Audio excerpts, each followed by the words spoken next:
Rüçhan Vefa, sizle başlayalım. Evet, 6 yıl oldu. Kadınlar yıllardır soruyor zaten Gülistan'da okuya ne oldu diye. Ama bu kadar yıldan sonra bu soruların hepsi yanıtsız bırakıldı ve bugün bir operasyon yapıldı. Bu tabloyu nasıl değerlendirmek gerekiyor, neler söylersin? Sizin bıraktığınız yerden aslında evet 6 yıldır süren bir mücadele var. Bu mücadele kadınların yıllardır verdiği mücadelenin de bir devamı gibi düşünülebilir. Şöyle bir kadın katlediliyor ve bu kadın katledilirken şüpheli bir ölüm olarak kalıyor ve 6 yıl boyunca bütün mücadeleye rağmen ailenin haykırışlarına, ailenin bütün mücadelesine ve kadın kurumlarının bütün mücadelesine rağmen şüpheli ölüm olarak kalıyor ve üstü örtülmeye çalışılan bir münferit vaka gibi yansıtılmaya çalışılıyor. Şöyle ki yani baştan sona gücünü devlete dayandıran, kamu gücünü kullanan, valisinden tutalım polisine kadar kamuda çalışan kişilerin bir kadın üzerinde bütün erkek egemen zihniyetle birlikte kadını katledip bunun bütün delillerini yok etme çabaları ve bu çabalarını aslında devletin gücüne dayandırarak yandaşı olduğu belki partinin, iktidarın gücüne dayandırarak o dönemin valisi de dahil bütün üst düzey yöneticilerle birlikte bir kadının katledilişini şüpheli ölüm olarak üstünü kapatmaya çalışıp kadınları yine bir nesne olarak görüp yok etme çabası içerisinde oldular. Ama şöyle bugün şunu gördük 6 yıl sonra aslında adalet bir şekilde yerini buluyor. Bunun için bir mücadele verilmesi gerekiyor ve bu mücadele kadınların kendini özne olarak görmek istediği, özgür bir yaşamı talep ettiği ve sesini her daim yükselttiği, erkek egemen zihniyetine karşı durduğu bir mücadelenin sonucu olarak tanımlayabiliriz. Burada şu sonucu görüyoruz. Evet, bugün 13 kişi gözaltına alındı.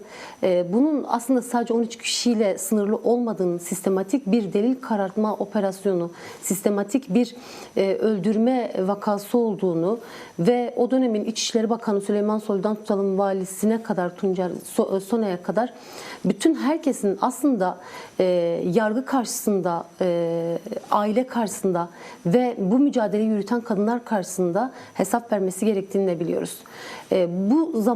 Bu olaydan sonra da şunu görüyoruz. Hala katledilen kadınlar, yani Kürdistan bölgesinde özellikle Kürt kadınlarının yozlaştırma, özel savaş politikalarıyla, toplumu yozlaştırma politikalarıyla özellikle Kürt kadınlarının katledilmesini hala bugün bile Ahmet'te bir erkek tarafından bir kadın ve kızının katledildiğini duyuyorsak eğer hala biz demokratik bir toplumu inşa etme mücadelemizin uzun ve zahmetli bir yol olduğunu da bilerek aslında mücadelemize devam etmeliyiz. Çünkü bu ülkede en kolay öldürülen kadınlar ve çocuklar oluyor. Yani özellikle de kadınlar, özellikle de Kürdistan bölgesinde bu coğrafyada yaşayan Kürt kadınları. Çünkü sistematik bir şekilde devlet, iktidar kadınların özne olmaması gerektiğini, öncü olmaması gerektiğini biliyor. Çünkü kadınların gücü biliniyor ve bu güçten korkuluyor. Bu güçten korkulduğu için de özel olarak buraya, bu bölgeye, Kürdistan'a özel olarak bir politika uygulanıyor. Bir özel savaş politikası ve bu özel savaş politikasına karşı duran, hala sesini duyurmaya çalışan, mücadelesini yürüten ve sürdüren kadınlar var. Bu kadınlar sayesinde aslında bizler şu umut ışığının olduğunu da görüyoruz. Tıpkı Gülistan Doku davasında, olayında olduğu gibi. Demek ki bir yerlerde hala bir adalet kırıntısı kalmış olduğunu ve bunun bir mücadeleyle açığa çıktığını, mücadele sonucunda da bir sonuca ulaşılabildiğini de Gülistan Doku davasıyla görmüş olduk. Rüçhan Vefa, sizle devam edelim. Yani mesela Gülistan'ın akıbeti ve failleri ortaya çıksın diye kadınlar 6 yıldır amansız bir mücadele de veriyor. Yani toplumun da büyük bir çabası oldu. Çünkü neredeyse bütün 8 Mart'larda, 25 Kasım'larda veya 5 Ocak yıl dönümünde kadınlar sürekli eylemlerde, alanlardaydı ve Gülistan'a ne oldu sorusunu sordu. Yani yıllarca yürütülen bu mücadele bugün gelinen aşamada ne kadar etkili oldu? Yani Gülistan Doku aslında sadece bir belki örnek. Biz hala Rojin Kabayiş'ten bahsediyoruz. Rojin Kabayiş şüpheli ölümünden bahsediyoruz.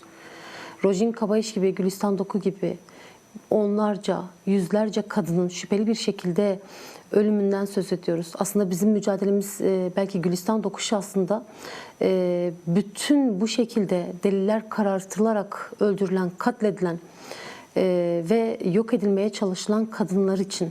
Yani evet, burada deliller karartılıyor, üstü örtbas edilmeye çalışılan bir şey var. Yapıldı 6 yıl boyunca ki az önce de söylediğiniz gibi, yani Delil arkadaşın da söylediği gibi çok zamanında ve yerinde etkin bir soruşturma yürütülerek aslında ortaya çıkarılabilecek bir durumken, bir olayken bu nedense belli şahısların işlediği bir suç olması dolayısıyla, belli şahıslar dediğimiz az önce de söylediğim gibi, yani devletten gücünü alan, aslında kamuya gücünü dayandıran şahısların işlediği bir suç olması sebebiyle şüpheli ölüm olarak adlandırılan ve bugün aslında öyle olmadığı da çok açık, ayan beyan ortada olan bir durumdan söz ediyoruz.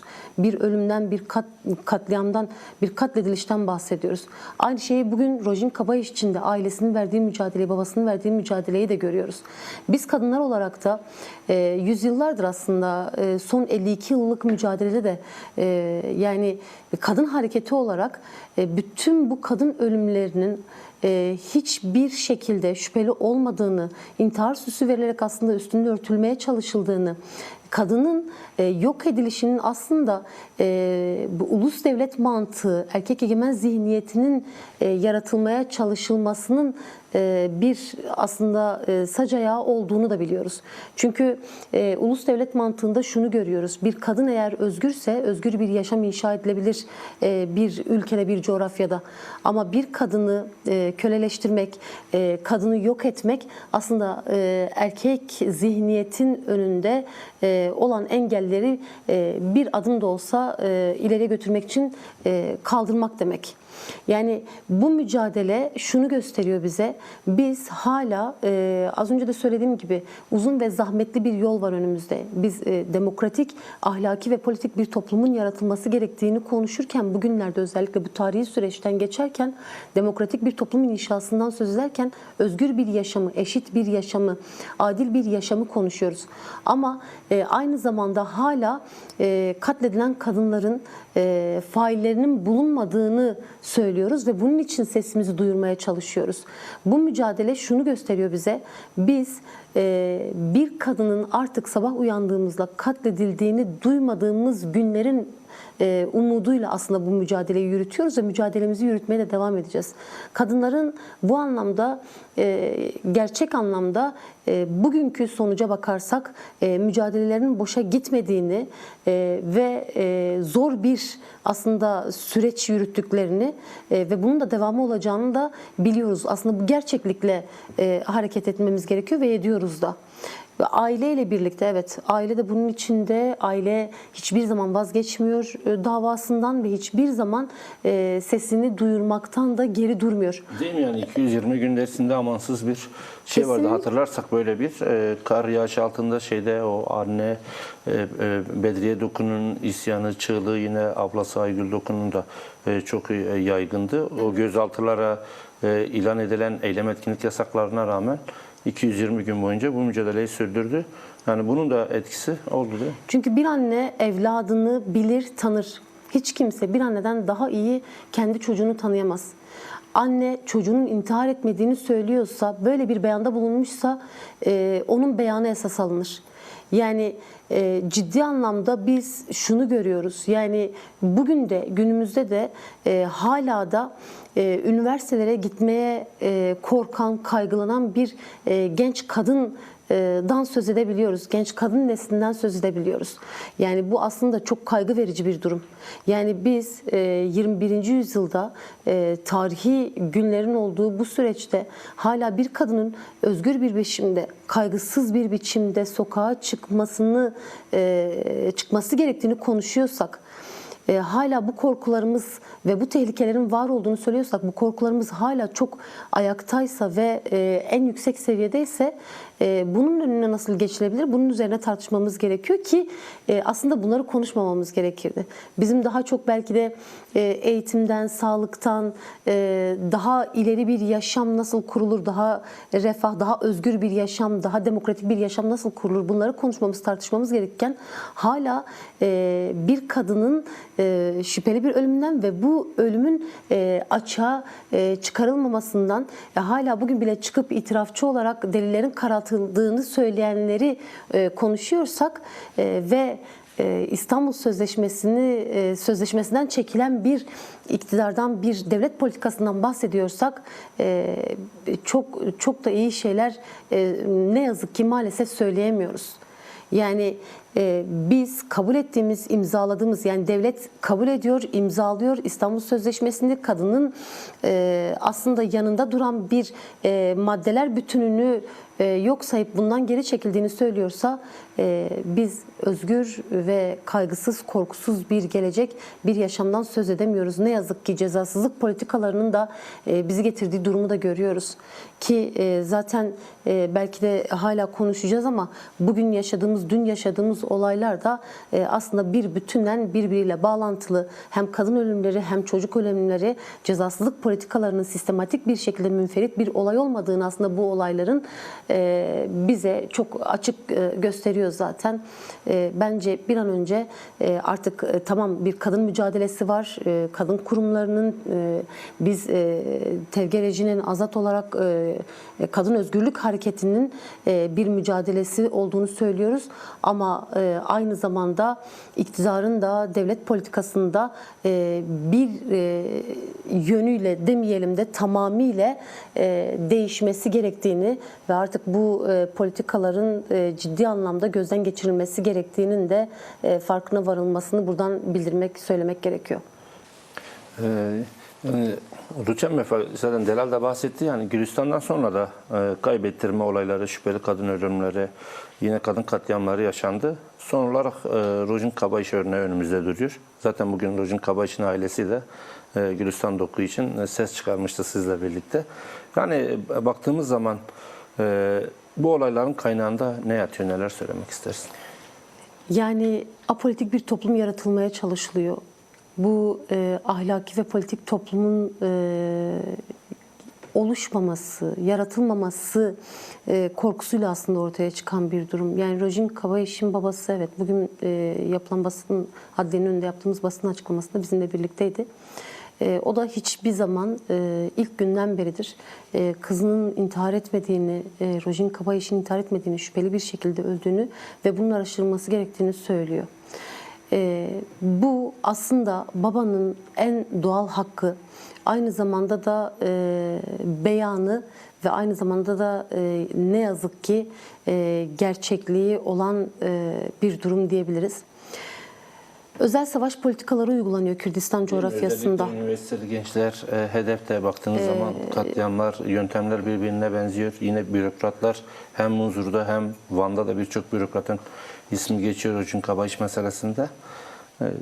Yani sizin de dediğiniz gibi Kürdistan'da, Kürdistan coğrafyasında özel savaş politikaları uygulanarak gençlerin, çocukların, genç kadınların politik olmasının önüne geçmek için aslında özel olarak uygulanan, buraya özel olarak gönderilen, kamu gücü sınırsız bir şekilde verilen şahısların, erkeklerin kadınları apolitik yapma uygulaması. Bu bir sistematik bir uygulama demiştik. Gerçekten öyle.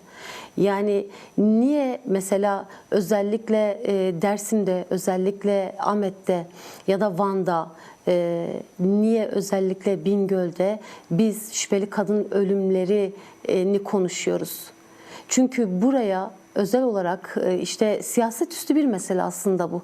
Yani burada insanlar siyaseti konuşmasın, siyasete girmesin ya da politik bir toplum oluşmasın diye özellikle yozlaştırma politikalarıyla, yani bunun içine ne yazık ki biz fuhuşu, tacizi, tecavüzü koyuyoruz. Ne yazık ki bunlardan söz ediyoruz.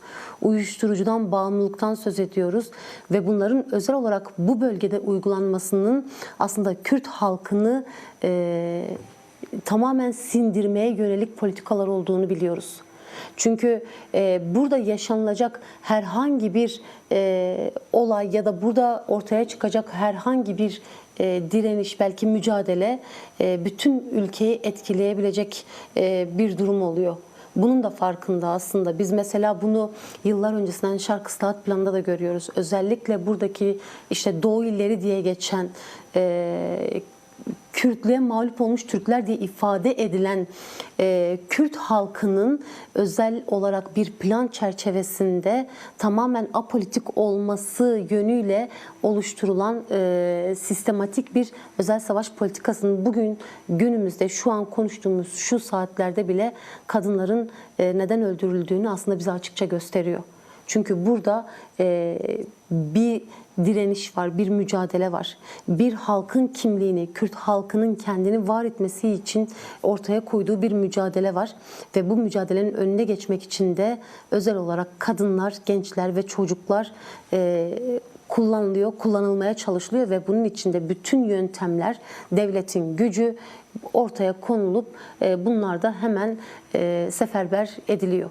Bu da bize şunu gösteriyor ki biz gerçekten hala bu mücadeleyi veriyorsak, hala sesimizi duyurabiliyorsak ve bugünlerde biz kadınız, özneyiz, öncüyüz diyebiliyorsak gerçekten hiçbir politikanın evet bizi zaman zaman yer yer biraz kırgınlığa, belki umutsuzluğa götürse de şunu biliyoruz: inancımız her zaman tam, mücadelemiz de inancımızla birlikte en yüksek düzeyde zaten ilerliyor, devam ediyor ve edecek. Artık biz özel savaş politikalarını bir kenara bırakıp Kürt varlığının, Kürtlerin var olduğunu, Kürt kadınların var olduğunu, öncü olduğunu, özne olduğunu söyleyebiliyorsak bu mücadelenin önünde hiçbir gücünde durmadığını, duramayacağını da görmüş oluyoruz. Cezasızlıkla devam edelim istiyorum. Yani kadına yönelik şiddete, katliamlarda fail devlet görevlisi olduğunda sık sık cezasızlığa başvuruluyor. Yani Gülistan Doku dosyasına da baktığımızda en çok isim geçenlerden biri dönemin valisi Tuncay Soner. Ama kendisiyle ilgili de henüz bir adım atılmış değil. Yani failin devlet görevlisi veya yakını olduğunda yaşanan bu cezasızlığı nasıl değerlendirirsiniz? Yani aslında değerli arkadaşın da dediği gibi şimdi cezaevlerine giren erkeklerin şu bilinçte olduğu çok açık ve ortada.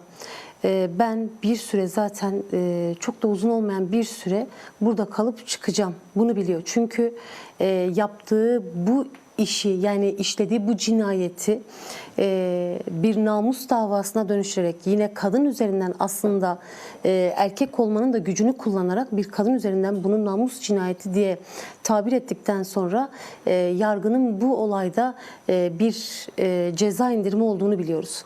Şöyle bir kravat takıp işte duruşma salonuna girdiğinde bir erkek biraz da namustan dem vuruyorsa, biraz da namustan söz ediyorsa çok da uzun süre kalmayacağını biliyor.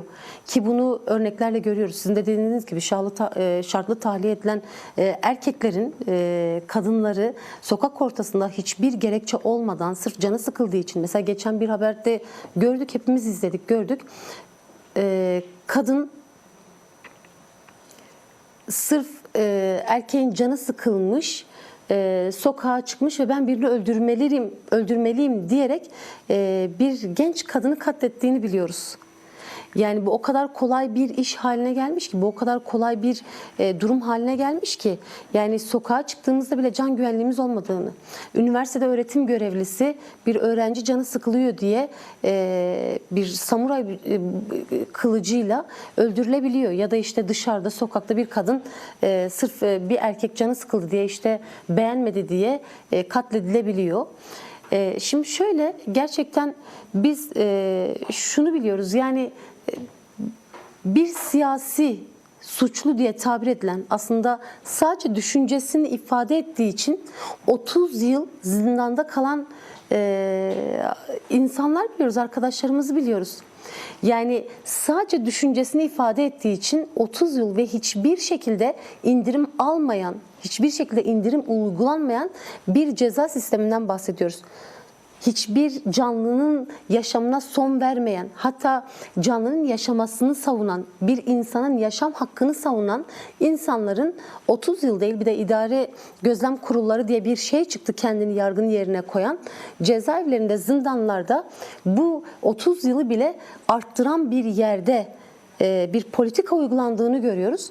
Ama aynı zamanda bir canlıya, bir doğaya bile, doğadaki herhangi bir böceğe bile zarar vermek istemeyen, yere çöp atmaktan imtina eden, buna inanılmaz dikkat eden bir çocuğun gözünün içine baktığında onun gülümsemesini gördüğünde yaşam sevinci duyan insanların yıllarca cezaevinde, zindanda kaldığını biliyoruz. Ama aynı zamanda gözünü kırpmadan bir kadını, kendinden daha güçsüz gördüğü, fiziksel olarak belki de bir kadını öldürmeyi kendine hak bilen bir erkek zihniyetinden bahsediyoruz.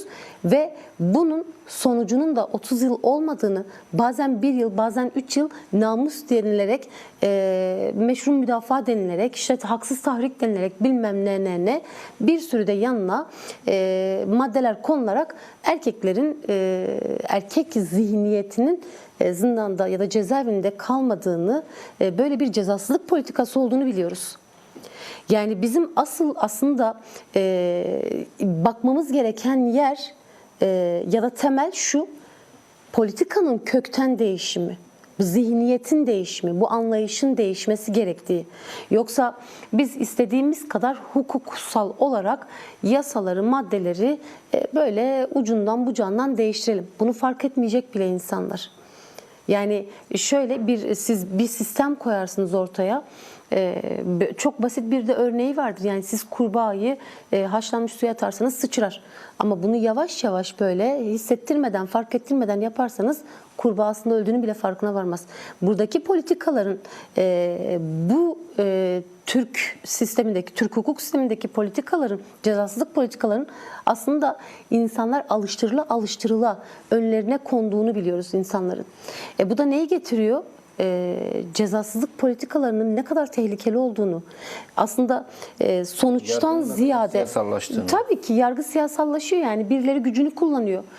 Vali, sizin de dediğiniz gibi, yani dönemin valisi işin içinde, dönemin valisinin oğlu işin içinde, polis işin içinde. Yani gücünü kamudan alanların hepsinin korunmaya çalışıldığını, delillerin üstünün kapatılmaya çalıştığını, bir şeylerin örtbas edilmeye çalışıldığını bugün konuşuyoruz, bugün tartışıyoruz.